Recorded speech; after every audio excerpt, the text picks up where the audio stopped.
लखनपुर गांव था। रात के 1 बज रहा था। गांव के सभी लोग सो गए थे, पर माँ कुंती और बेटा कुणाल के नींद नहीं आ रहा था। वे दोनों घर के अंदर बेड पर बैठ के टीवी देख रहे थे।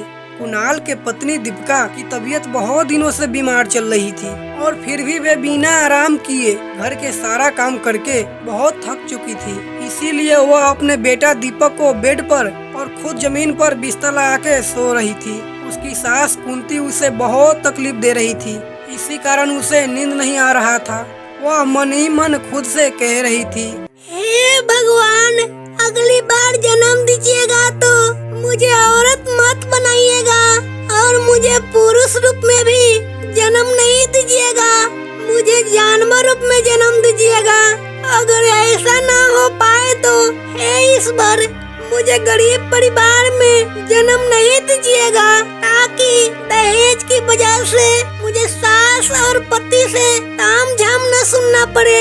मैं चाहती हूँ कि मेरे जीवन रानी जैसी हो, ताकि किसी की तामझाम न सुनना पड़े। भगवान से विनती करके दीपिका अपनी आंखें बंद कर लेती है और धीरे धीरे उसकी नींद पड़ जाती है। रूम में बैठी माँ और बेटा टीवी देख रहे होते हैं। तभी कुंती देखती है कि रात काफी चिंतित हो गई है।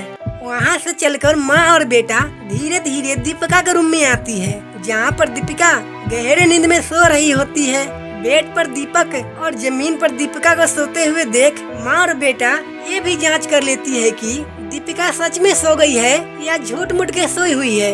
गहरे नींद में दीपिका के सोए हुए देख कुंती कहती है, बेटा कुणाल, यही ठीक समय है इसे हमेशा हमेशा के लिए मिटाने की। और बहुत रात भी हो गई है, किसी को पता भी नहीं चलेगा।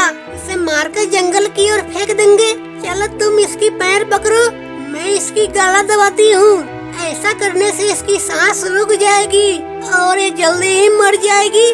माँ, इसे मारने में हम लोग अपना हाथ का इस्तेमाल नहीं करेंगे, नहीं तो बॉडी पर कई बार उंगलियों के निशान रह जाती है। कहीं इसका बाप गोपाल जी को किसी भी तरह पता चला तो वे पुलिस के द्वारा बॉडी को पोस्टमार्टम कराएंगे, जिससे सच सच साबित हो सकता है कि इसकी मर्डर मेरे ही हाथों से हुई है। तो वे हम दोनों को हमेशा हमेशा के लिए जेल में डाल देंगे। नहीं नहीं बेटा, ये उपाय सही नहीं है। मुझे पुलिस से बहुत डर लगता है और जेल में जाने से और डर लगता है। तुम ही इसका उपाय निकालो।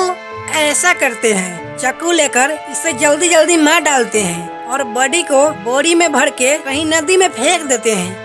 नदी में मछलियाँ सब जल्दी ही बॉडी को खा जाएगी। पुलिस को कोई सबूत भी नहीं मिलेगा। इसकी बाप को पता चलेगा और पूछेगा तो बता देंगे कि 2 दिनों से घर से गायब है।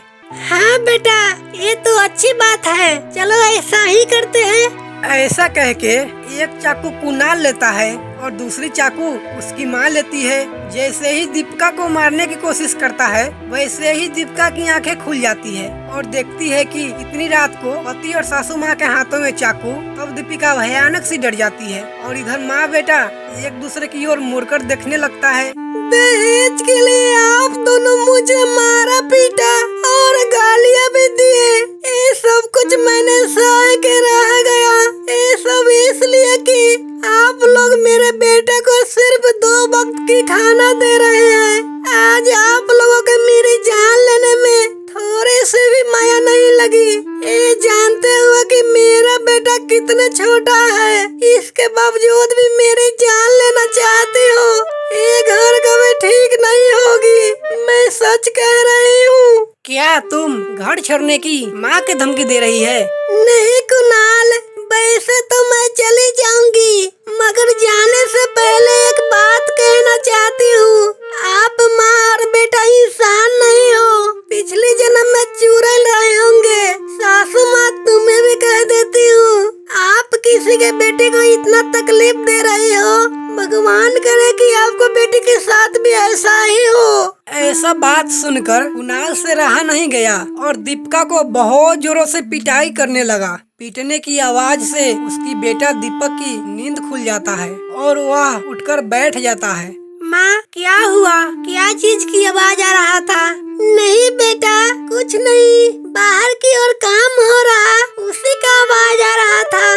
दीपक इतना अपने माँ से बोलकर फिर से सो जाता है और दीपिका भी अपने बेटे को सही सही नहीं बताती है कि बेटे को ये सब सुनने के बाद बहुत तकलीफ पहुँचेगा। पता नहीं कैसी लक्षण है मेरी। माँ दुर्गा भी अमीरों को रक्षा करती है, मेरी जैसे गरीब बहू को रक्षा करते ही नहीं। हाँ, माँ दुर्गा को भी अमीर लोग ही पसंद होती है, मेरी जैसी दुख तकलीफ और गरीब उन्हें दिखते ही नहीं। दीपिका इतना कहकर बेटा के नींद पूरा हो जाने पर घर से निकल जाती है। रात को ही चलते चलते गांव से निकल जाती है। उस समय मौसम भी खराब होने लगता है। तब माँ और बेटा जाकर एक पेड़ के पास खड़ा हो जाती है। तभी एक बुजुर्ग व्यक्ति आते हैं। दीपिका और उसके बेटे को बुलाकर वो अपने घर ले जाते हैं। वो कहते हैं कि ये घर मेरा ही है। वे बुजुर्ग व्यक्ति पास के ही मंदिर में काम करते हैं।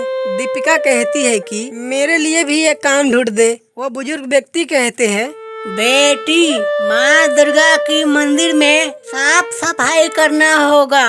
बहुत बड़ा मंदिर है, लेकिन करूँगी चाचा। 2 वक्त की रोटी के लिए मैं कोई भी काम करने के लिए तैयार हूँ। ऐसा कहकर अपने बेटों को लेकर माँ दुर्गा के मंदिर जाती है और वहाँ की साफ सफाई करने लगती है। ऐसे ही दिन गुजर रहे थे।